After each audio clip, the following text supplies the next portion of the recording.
Welcome back, everybody, to another Silver Dollar Chevy edition of Pole Barn Garage. I've been working on this thing a little bit. Let's get you in here, show you what I've been up to, and then let's get started on some more work. And the only thing I've really been up to is just grinding down these welds. I mean, there's really nothing to that. I got some fiberglass to glass in the seams here and the rockers, and I got some liquid nails, seam sealer, to seal in the floor pan. So it'd be just fine. Trust me, I've done it a million times. I'm just going to do the same thing you saw me do at the tail end of the last video. And that's just put some glass on the seams here. And this stuff is waterproof and very strong, stronger than typical body filler. Use the short strand stuff because it's easier to work with. Smear it out here, put a little hardener in it, and we'll just kind of goop it on there and grind it down later and, forget about it. Slurp, slurp. It's starting to look like something. I have to mix up some more, but I'll get this knocked out right quick. All right, there we go. That's looking a lot better. Little grind, little filler, we'll be done with that for sure. Now it's on to seam sealing with this stuff. And what I'm going to do is just splooge this stuff haphazardly all around the edges, and you can see it actually looks like seam sealer. You know why? Because, well, it's, probably the same thing. And a tube of seam sealer is about $18, and a tube of this is about $2 at your hardware store. Maybe $3. And you could use this stuff to fill gaps and all kinds of stuff. I'm sure Loctite wouldn't agree with that statement, but you could take it from me. This will be extremely effective at covering up my terrible weld jobs. I'm going to end up wearing about half of it. Almost looks like I know what I'm doing. Well, at long last, I have returned to the Silver Dollar Chevy. It's been a minute, I have to admit. So let's jump right back in with where we left off. I think the last thing we did was seam seal it. We're just going to grind down some of this glass and get that ready for a coat of filler.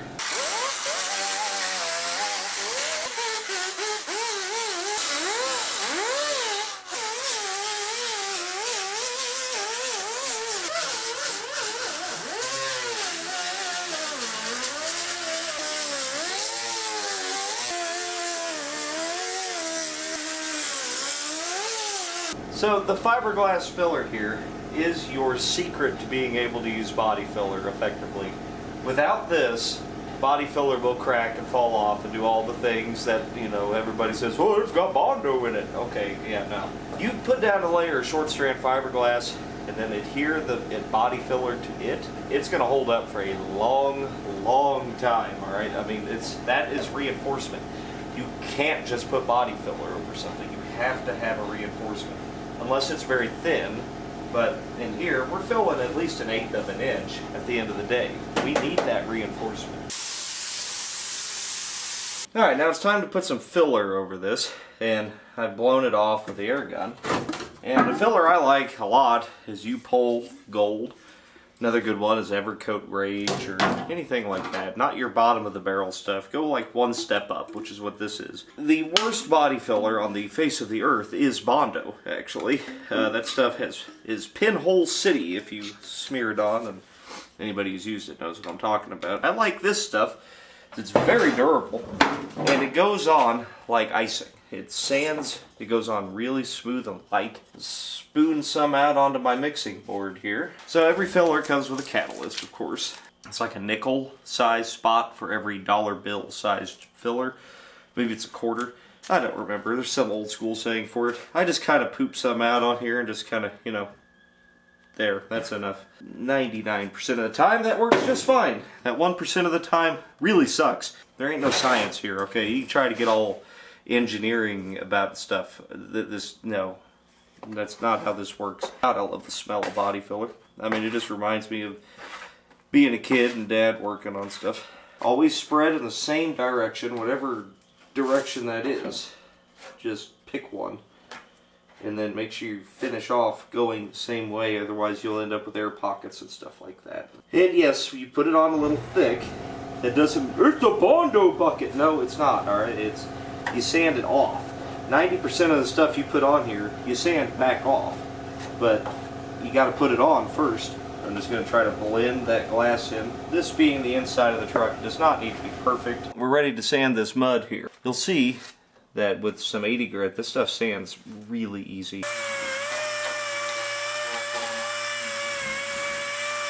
I'm going to knock all this stuff down, get it all smoothed out, and then we're going to get put some of that sweet patina blackout stuff on the floor here, just to protect it for, you know, forever, maybe?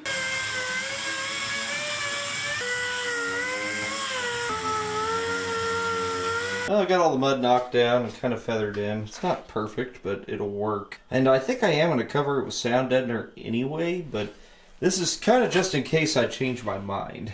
And then the front rocker is very important. This back here, we can come back and work later with some primer. That is, you know, impossible to work with a door on it, so we had to get that straight-ish. Same goes for the cab corner here. Can't really do much until the bed goes away, but at least it's started. Now, we've used this before in this series, but we're going to use this stuff from Sweet Patina, Blackout, Rust Preventative Coating. Can you put it on filler? I have no idea. I guess someone who gave a damn might have asked, but I don't. I do know you can put it right over rust, though, and that's kind of the beauty of that stuff. You just put it right over the top. This stuff is basically idiot-proof to apply. You just brush it on and wait for it to dry. You know, it did say to do something special with the can, otherwise the lid would become unremovable. So I ignored it, of course.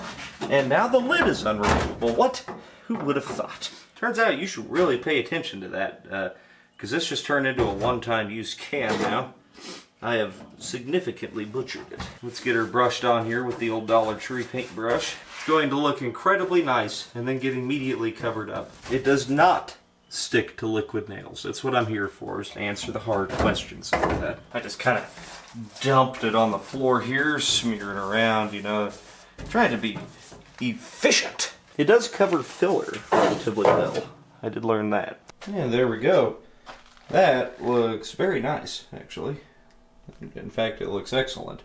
You would never know that that was not original unless you looked very close. Tomorrow that'll dry and we'll put some sound deadener down. She's all dry, ready to rock. Before I do anything else, I'm going to go ahead and coat this perfectly prepped surface of the back of the cab here with some of this alleged semi-gloss paint that, if you remember right on the Torino, was actually very shiny, so maybe I found a use for it. Let's get some sound deadener in here.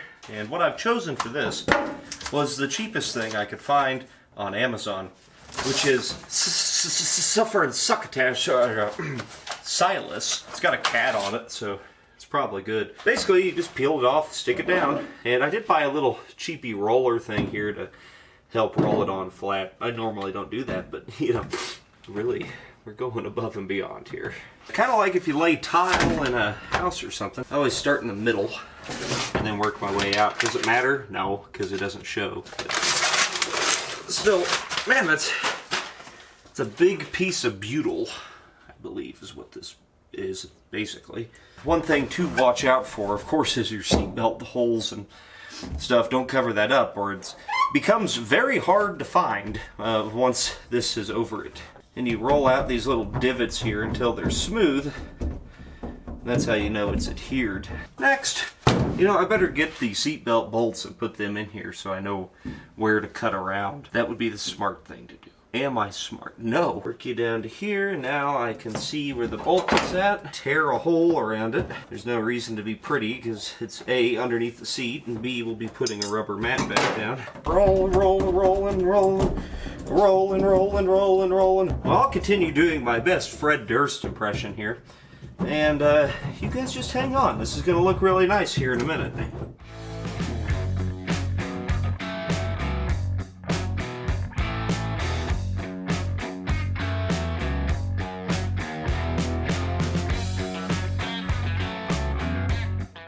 That turned out really good.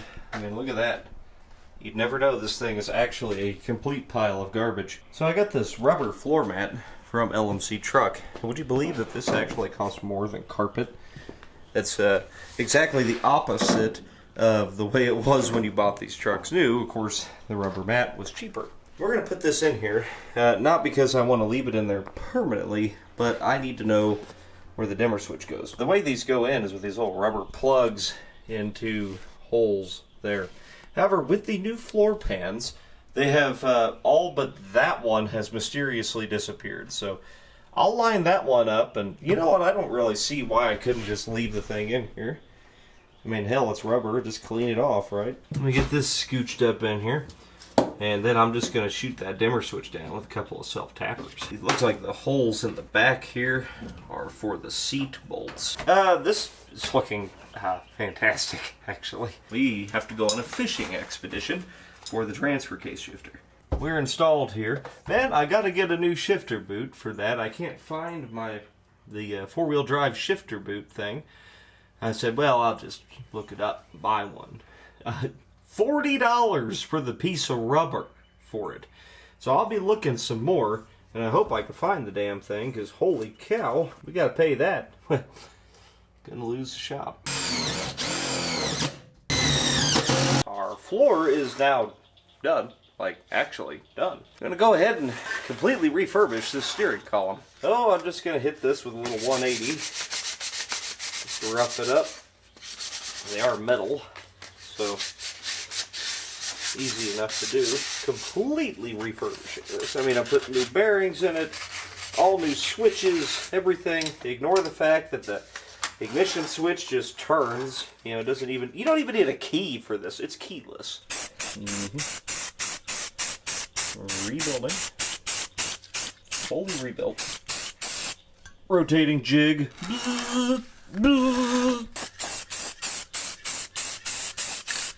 I'm just going to go ahead and remove these self-tappers and secure the column to the firewall.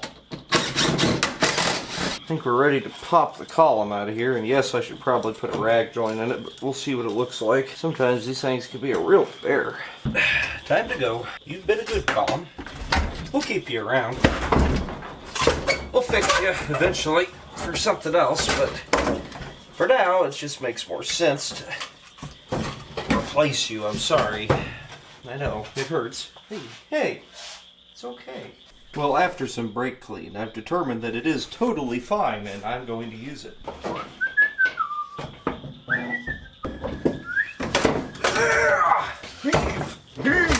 Bitch, dust. Heave, use your belly. Welcome to the audience participation portion of the program, where you help me guide this onto the steering box. Good work, guys. Thank you. Aha! Well, I know I was working on the steering column, but help showed up, so we're gonna try to put this door on because it's the only door I have. Alright, open. I am on the wrong end to be putting bolts in. We should change spots. If we're smart, or you can hold the door and I can put the bolts in. Alright, well, take bolts. There. Yep, there we go.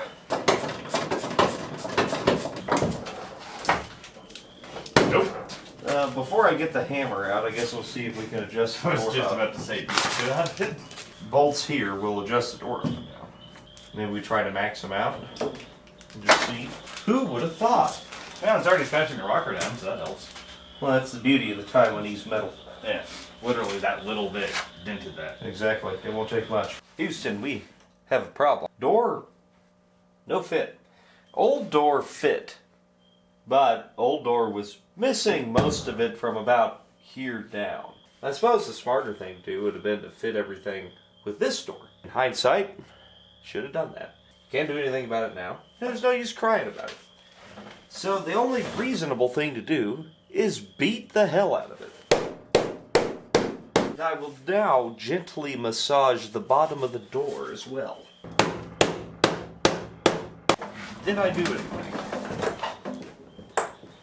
Yeah, I did. Some. Still got a ways to go yet. It ain't gonna be great, but as long as nobody's sniffing around in this corner of the rocker, whatever.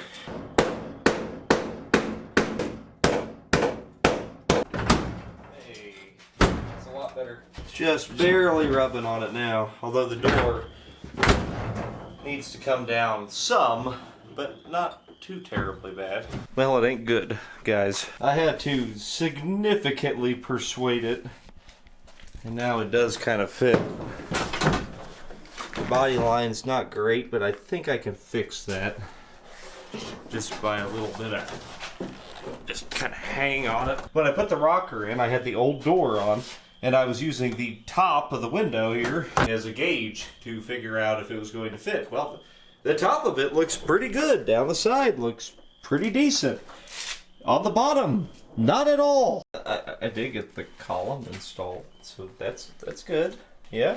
Huh? I did a good thing for once. See, look. Huh? It works. Yay! I'm back out here for another day, and as I usually do, I usually find some little thing to do off camera just to kind of get myself motivated. Cut out and changed out that door striker, and it seems like it works. There. I mean, that's not bad. It's not taking into account weather strip or anything. We'll have to readjust it later. That's good enough for now. Well, the next thing I want to do is change out the hinge pins in these door hinges. This is really easy to do when there's no door on the truck. When they get loose and wobbly like this, that's what causes the door to move around, and you got to pick it up to shut it and stuff. But the reason I'm doing that is because I found a door yesterday, and that's why I didn't film yesterday, because I was driving way south to go get a very nice driver's door. I'm going to don my eyebrow here and grind this thing off.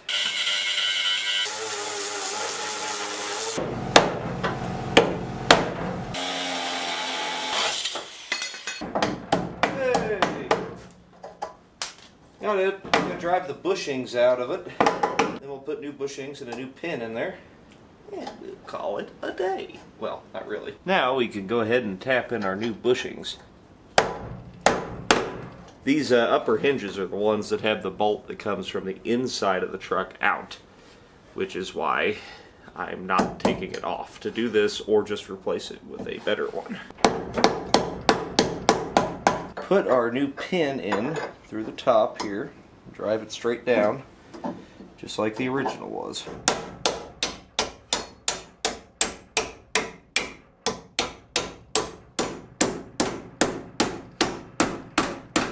Nice and snug now. Now it doesn't have the spring on it to hold the door open. They're almost always missing. Now for the hard part. I don't got Joseph here to help me. I mean, the village idiot. So JD's gonna have to try. And not only is it gonna be worse, because we have a heavier door, but well, it's a heavier door. We're gonna try to put it on the jack, I guess. Be better to do them open or Probably open. Yeah, open. Hold the jack around and I'll make sure the door doesn't fall off. Alright. Yeah, go on like that. Shit.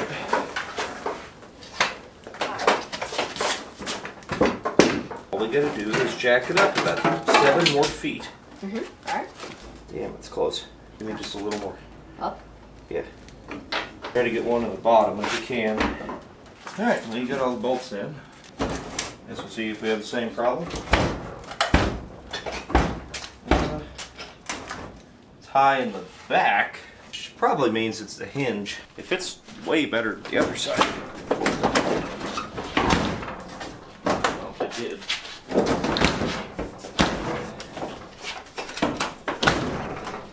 I mean, at least is there, you know. But we're still, I can fit my fingers under here. It's way tight in the front. And it's high in the back of the top here. But it's functioning. You can see here, it's rubbing right here. And it's rubbing right here.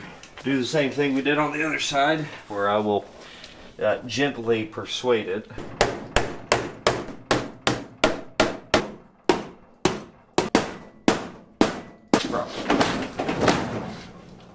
A lot better.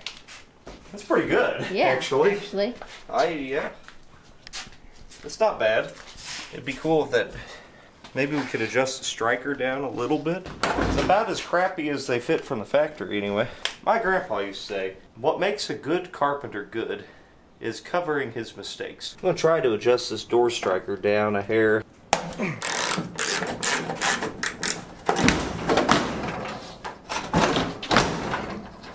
No.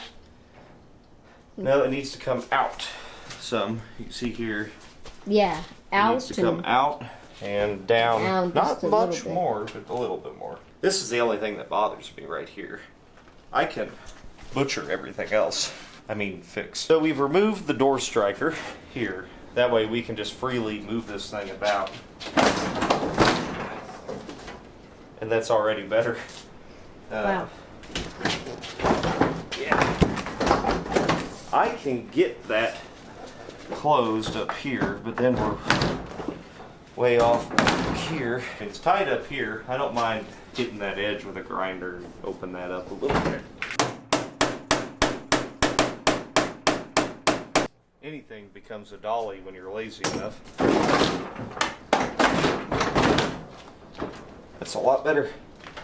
Yeah. It's still off. Just a little bit. It's just like... I think at the end of the day, what we've got is a cab that's just not square. So I think what we're going to have to do is just make the best of a really bad situation. Just make it square.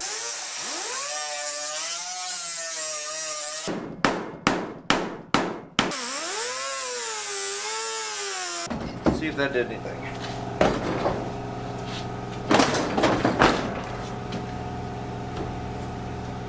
Yeah. Alright, so we got to get our door striker to move down a little bit more. This is where the door striker bolts in. And on these trucks, it's real easy. It's just single paneled metal. We're just going to open it gently. Just kind of gently. We're probably going to have to do that when we do the fenders as well. Probably every single hole on those fenders, we're going to have to egg them out a little bit. As long as at the end of the day, it looks like a 1976 Chevy, good enough. Oh, boom. Wow. Nailed it. Not really. Oh, there. Nailed it that time. That's way better. It actually needs to come out just a little bit more, but... How do we make it come out? Just to pull the door striker out. It opens and shuts a lot better now, though. Yeah. We'll just... Don't mess it up. It was perfect before.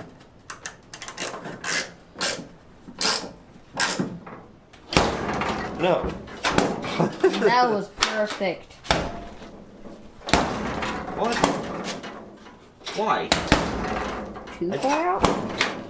Did I accidentally move it up, maybe? Well, how could we fix this? We gotta pull the top of the door out. But like, butcher way. How do we? What do you mean? Like, could we put just Bondo? Yeah, we use some short strand fiberglass and blend the door into the cab corner here. And then nobody's ever the wiser. Well, I mean, except for us and 100,000 or so of our closest friends. Well, that is, in fact, a door. It works, and it shuts. I'm not going to do anything more with it until we put fenders on it. But I'm not going to put fenders on it until we clean up this engine bay, replace those valve cover gaskets. Well, you can clean this up, core support up. And the beauty of this channel is we have no expectations, right? We've seen before that tractor paint actually works very well on high heat surfaces. So rather than pay $12 a can for engine enamel, $10 for a quart. So we'll just brush paint the entire engine, the firewall, the core support, well, and anything else we happen to come across with the exact same stuff. Also, I found these valve covers under my workbench of doom here. So we're going to clean those up and slap them on there just to dress her up a bit. You know, I have an aluminum intake. I thought about throwing it on, but this seems to work just fine, so... Stinky. Whatever was in here is just poop and... Grouse nest.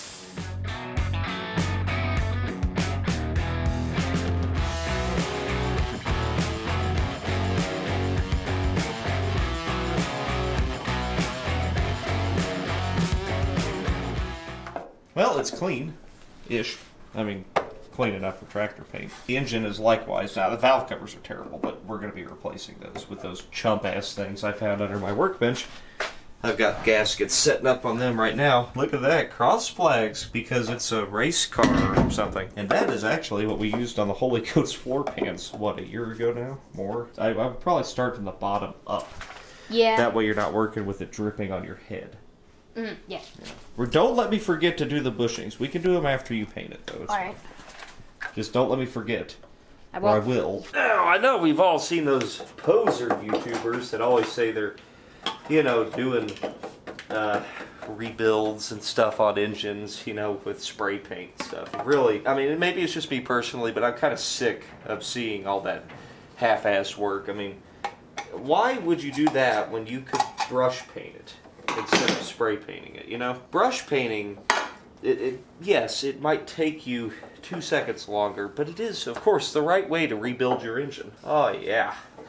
And this stuff will work. You know why? Because it works on tractor engines. That means it'll work on anything. You should just paint everything. Everything, including yourself, with tractor And you paint. can eat it. No, you can't eat it, actually. Yes, you can. No.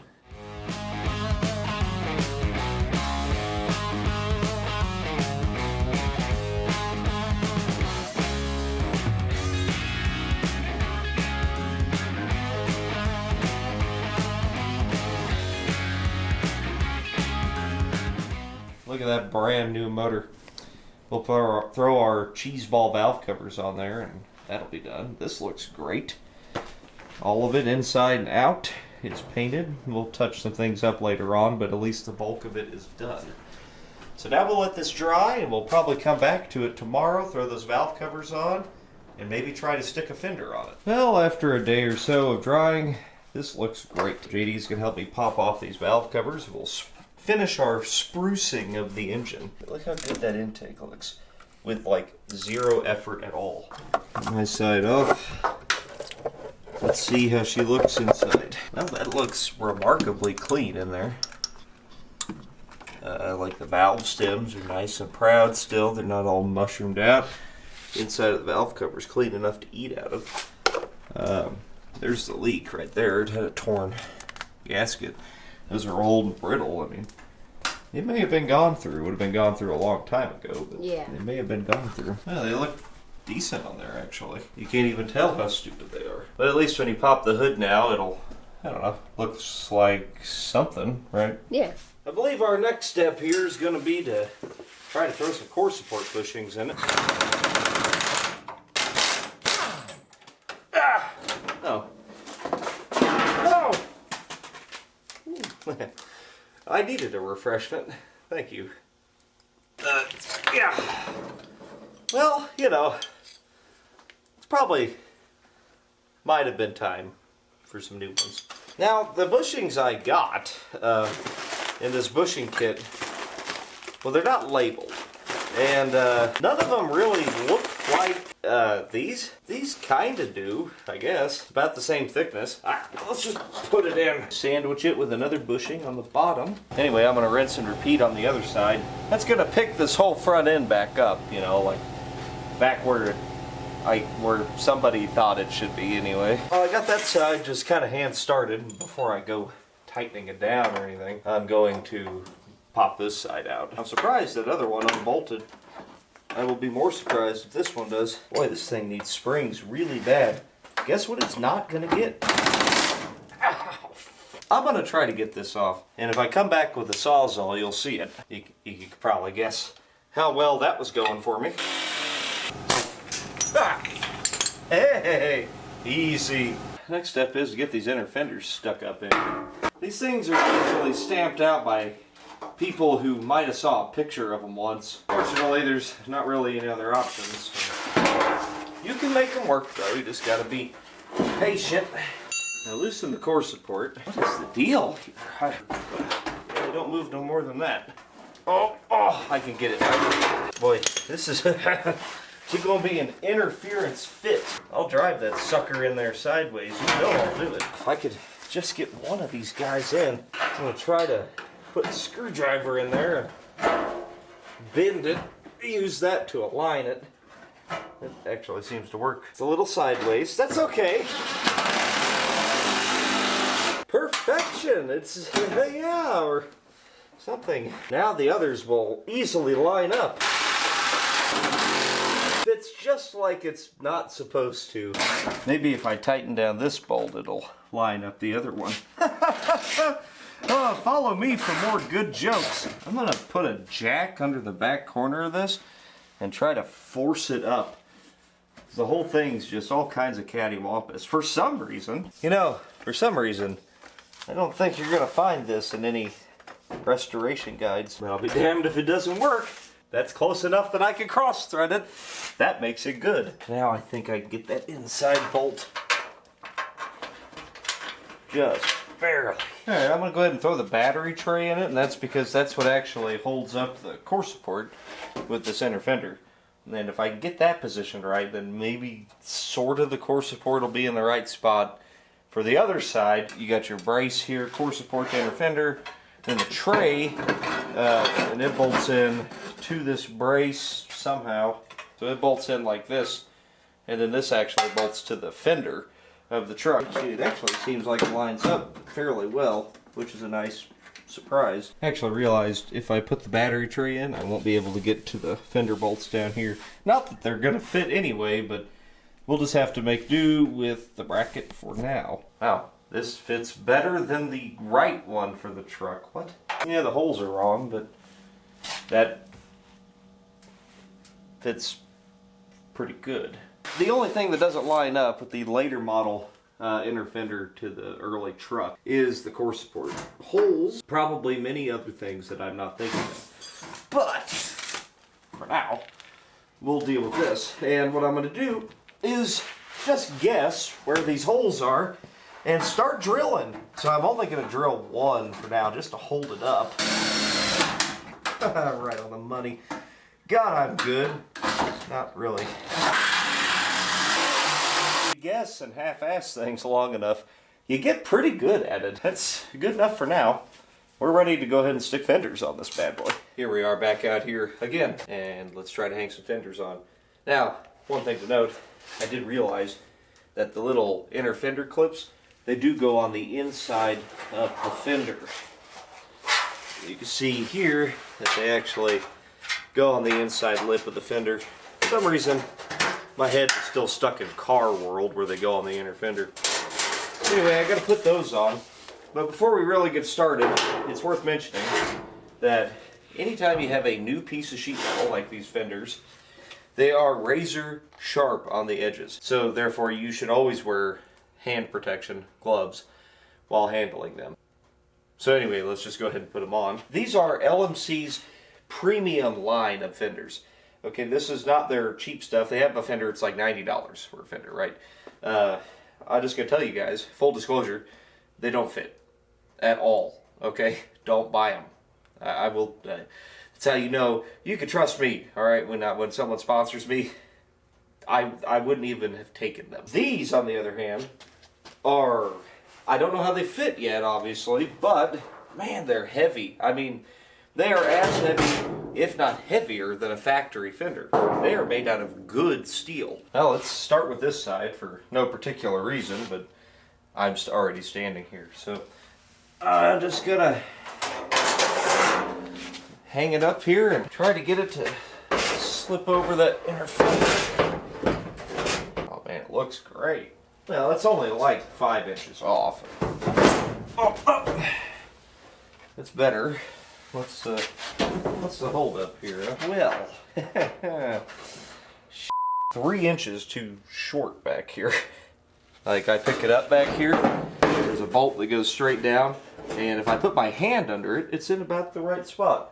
I don't think that's the truck. Out of the way. Yeah, this is going really well. Got the porta power shoved in here, and I'm going to try to pump that core support forward, try to bolt the front of the fender up, and then try to make the back of the fender fit. This is not going exactly how I hoped it would. The only thing we changed that's messed up on the truck is the door openings have flexed and gone together and apart and all kinds of triangle-y and stuff like that. And I'm not really sure how that changes the up and down part of it, you know, like it won't even bolt to it.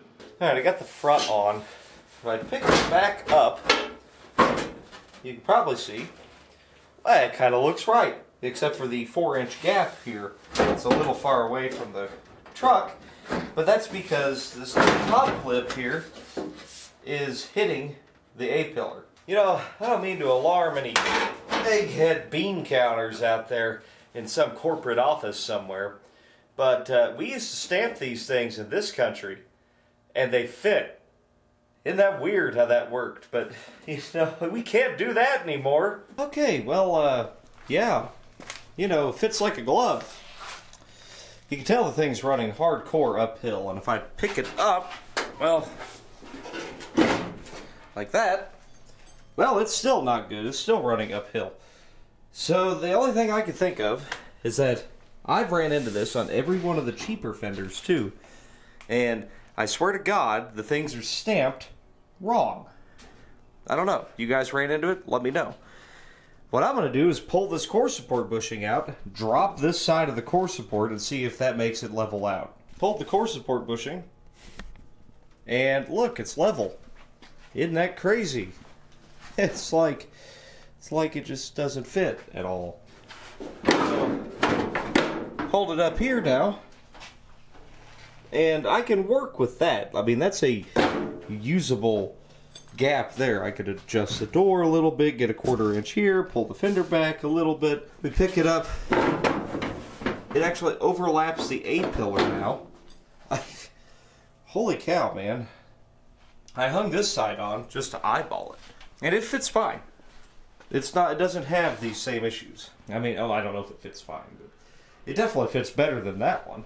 I mean, I only have one bolt in it, but, you know, we could make this work. That's fine. It's just the passenger fender, and that's the one that's always had a problem. It's better. But we have another problem. I have a lug nut under here to shim up the top of the fender, and that seems to be about right, you know. Yeah, that's a standard procedure. Anyway, we're going to push this thing in here, and, but I did notice one thing. The inner fender has a little extra lip here, and it's actually hitting the inner stamping of the fender here. So I'm just going to cut this bottom lip out of that inner fender, and that should let us suck this in and stay in. And then we got to figure out how to cock this fender down even more. It's better than it was, but I need to close that up at least a 1/4 inch. I can build out a gap with primer, and I will, but we got to make that better. And I don't think it's the door because, well, honestly, the door is pretty good. So I don't think it's that. It's all in here, you know. It's just a mystery. I got the porta power shoved into this fender. I had the porta power shoved into this fender. I'm going to try to push the core support out and get this fender loosely bolted in place. I don't know if maybe that might help that side out if I get this squared up to where it needs to be. And then maybe that'll somehow help that side out by having the core support supported. And this side fits great. That's what makes, I mean, it's not, okay. I exaggerated. It doesn't fit great, but it fucking fits. Slip right in here, yeah. Just standard procedure. A nice cut if I do say so myself. I'll let that sit in there a little further. No, or not. Oh, there we go. There we go. Alright, that takes care of that. Now, none of the holes line up, but I'll be honest, I didn't expect them to, so it's not a surprise to me. Ain't nothing here gonna be pretty, guys. This ain't reality TV, you know. Chip Foose ain't around to, you know, have his crew of guys come and overhaul it. I believe this is our entire problem, right here. I unbolted it from the core support. Let it sit down like this, right? Boom. I have the top bolt tight, so it's staying. Rule of thumb is generally a paint stick. That might be just a hair tight, actually. I'm going to just trim the top of this off, or trim the fender off so it just sits down over that, actually, is what I'll do. I'll just trim this lip off of the fender right here. Can't go too much further than that without putting the hood on, but we gotta have the fender bolted solid to put the hood on to know how it fits with the hood. All standard procedure. It's got a little bit right here that's touching. I'm gonna try to put the fender in place. We're just nibbling at the problem, right? I mean, we're trying to remedy this as best as we can. You know, if this truck was in better shape, this might fit better, but you're still going to have to do a lot of this stuff. That's where it wants to be, right there. I could drill out every one of these bolt holes to be able to put the fender on lower. I'm just going to try to get this thing bolted on, then we'll move from there, I guess. Well, I hogged out a couple of holes on it, and I got it bolted solid. It's not right, so don't judge me too harshly yet. Obviously, we're still super tight up here. In fact, we're nearly overlapping. Might be able to fix that with a cutoff wheel. I don't hate the rest of that gap, though. It's okay. So, I don't know. The rest of it looks alright. All I did was hog out about 1/2 inch down on 2 of these bolt holes, just for now, until we can get the hood on it. And the hood's really going to be our make or break, right? So for now, I'm going to move right over to this fender. And this one fits about like I would expect an aftermarket fender to fit. It's not perfect, but it's close. And, you know, like, we need to, like right here, I have a screwdriver holding it in, right? Needs to be, well, really, about right there. And the, I can't see the bolt hole, right? So we'll have to hog that out so we can actually bolt it on. I expect that out of an aftermarket fender. That's no big deal. Alright, so I put the porta power in there to push her out where I want it. And if I pick her up, this is just about damn perfect. Right? Wrong! You see, look at that. Don't quite cover the bolt hole, right? No big deal, though. I'll just hog that hole out, and we'll be able to bolt the fender down. And the inside bolt's still in there. So this side is going to go relatively smooth. Did I just say that? Eek. I'm using a burr bit to wobble out this hole. That's because I don't want to pull the fender back off. And if I was to use a drill bit, I'd run the risk of jacking up the part where I put the bolt. And that'd be bad. We use the burr bit, a little slower going, but it'll make for also a really nice smooth edge. Not that I give 2 craps about that.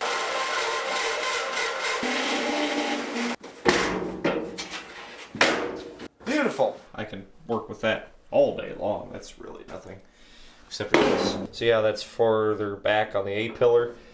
Again, that's where we need the hood to really determine. Maybe it's just fine and it'll hang out back there.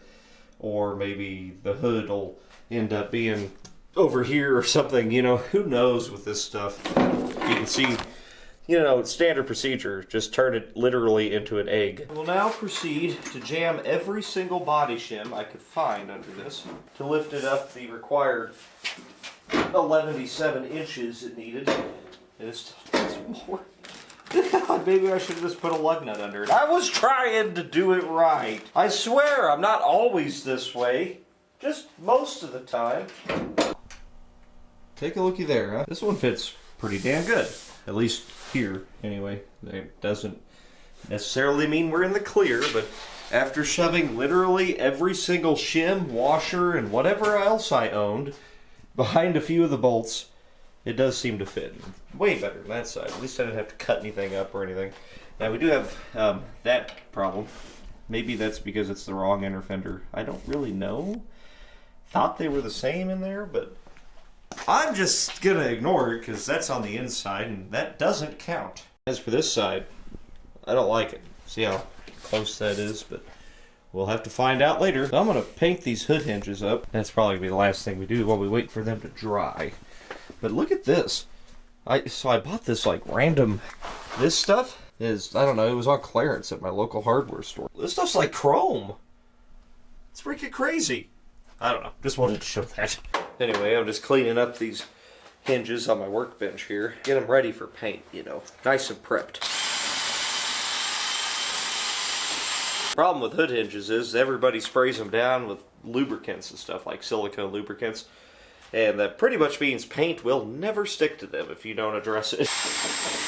Now you can buy new hood hinges cheap, but you can see how well my luck's been going with aftermarket stuff today, so I reckon we'll just stick with these. Just after a little time with the wire wheel, they clean up alright. It's not perfect. Let me go get some brake clean and we'll finish the job. Let's go ahead and give these a bath. As is procedure. You know, the more you clean these out, actually, the better they work, too. The other part of spraying things down with lots of lubricant over the years yeah, it might work a little better for a little while, but then every piece of dirt, grime, etc., everywhere, for at least 3 states around, will stick to your hood hinges. And it'll gum them all up, then they stick, then your hood folds in half. Yeah, bad deal. Okay, I mean, you guys knew what was coming, right? It's tractor paint. Well, it doesn't say tractor paint on it, but it's the same stuff. It's Rust-Oleum. I don't know why I hung them up. I didn't need to do this. Yeah, I'm just gonna go ahead and tractor paint these. I'm using the gloss black because they cleaned up pretty nicely. It's gonna have some really nice looking hood hinges. And that's about it. Well, these have turned out fantastic. Those are gonna look great on there. But obviously, once it dries, we'll have to clean up all the joints. But now I'm going to clean up the hood braces, well, the hood savers that were on the truck when we got it. And, I mean, I see no reason not to put it back on. Might as well save the money and not buy new, right? And those are now brand new, of course. Beautiful. And they will do approximately nothing. Anyway, guys, I think that's going to do it for this one. I know we don't have the hood on the truck yet. However, have no fear, it's back there. The Cal induction hood we bought. I need the stuff to dry, and I think we've ran kind of long on this one, so let's just wrap her up now. And you'll have to tune in next time to see us put the hood on it, strip the bed off of it, and I also have all the, I have a seat cover for it, and we could do a little upholstery work as well. Not sure where we'll go, but probably the bed, I imagine, which I have. So have no fear. I've been gathering parts. This thing's coming together. It's a process, all right? I know people are ravenous to see content on this. The thing is, I would love to just work on this only. However, if I want to grow the channel, we do have to bring in other things, right? I mean, we got to get other people involved in liking it and stuff like that. So you can do your part by commenting and liking and sharing, you know, whatever videos you want to, preferably all of them. But, you know, if you really like the Chevy thing, go share it to Square Body forums and Facebook groups and stuff like that, you know. And if you tag me on Facebook, Instagram, your stories, you're watching it or whatever, stuff like that, you know. I don't know, it just gets the word out kind of organically, and I personally kind of prefer that. We will see you guys next time. I think the next video you're going to see is us reviving a 76 Pontiac Grand Prix in Iowa and driving it home. That's what we did yesterday, and let me tell you, it was rough. So look forward to that one, and then we'll probably be right back on this guy, I hope. Thanks again, guys. Have a good one, and see you next week on Pole Barn Garage.